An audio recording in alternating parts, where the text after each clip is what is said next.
இந்தியாவிலேயே பார்த்தீங்கன்னா ஒரு தலை சிறந்த மாநிலம் ஆந்திர மாநிலம். ஏன் நான் சொல்றேன் அப்படின்னா, நாம வந்து இங்க இளைஞர்களுக்கு ஒரு வேலை கிடைக்கிறதே பெரும்பாடா இருக்கும். ஆனா ஆந்திரால அப்படி கிடையாது. ம். எல்லாருமே சொந்த தொழில் செய்றவங்க தான். கரெக்ட். அங்க ஒரு அரசு அதிகாரி, ஒரு அரசு வேலையில இருக்குன்னா மதிக்கவே மாட்டாங்க. ஃபர்ஸ்ட் அவங்க பொண்ணே தரமாட்டாங்க. ஓ! அதுதான் உண்மை. யோசிப்பாங்க. நீங்க என்ன வேலை இங்கெல்லாம் பண்ணா கவர்மெண்ட் வேலைன்னு அரசு வேலை இருந்தா கண்ண மூடிக்கிட்டு பண்ண குடுக்குறாங்க. ஆந்திரால நீங்க சொந்த வேலை செஞ்சா மட்டும் தான் மதிப்பாங்க. சொந்தமா ம். எனக்கு சுய தொழில் இருக்குங்க. ம். பிசினஸ் வந்து இவ்வளவு இயர்லி வந்து எனக்கு இவ்வளவு டர்ன் ஓவர், மந்த்லி எனக்கு இவ்வளவு டர்ன் ஓவர்னா பொண்ணு குடுப்பாங்க. ம். அவங்க பொண்ணு குடுக்கும்போதே அவங்க யோசிச்சு தான் குடுப்பாங்க. ம். அரசு வேலையா மதிக்கவே மாட்டாங்க. நீ பிரைவேட்ல வேலை பார்க்கறியா மதிக்க மாட்டாங்க. ம். ஏன் நான் சொல்றேன்னா, இந்தியாவிலேயே அவங்க வந்து தலை சிறந்த ஒரு மாநிலம்னு ஏன் சொல்றேன் அப்படின்னா, ம்.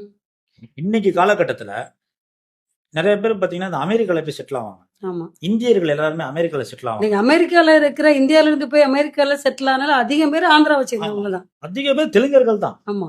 அவங்க வந்து அந்த வீரமிக்க, அவங்க வேலையில வந்து கரெக்ட்டா இருப்பாங்க.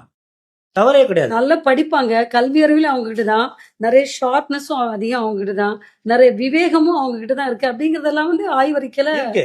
அது ஏன் தமிழ்நாட்டுல இல்ல அப்படின்னு ஒரு கேள்வி என்னன்னா, நல்லா ஒண்ணு புரிஞ்சுக்கணும். கேரளாவ பார்த்தீங்கன்னா, அரசியலையும், சினிமாவையும் கலக்க மாட்டாங்க. கண்டிப்பா. ஆந்திரால அரசியலையும், சினிமாவையும் கலக்க மாட்டாங்க. நீங்க ஒரு கேள்வி கேட்கலாம். ஏங்க அப்ப என்.டி. ராமாராவ் அவர்கள் வந்து முதலமைச்சரா இருந்தாங்க. நம்ம ஊர் எம்ஜிஆர் மாரி.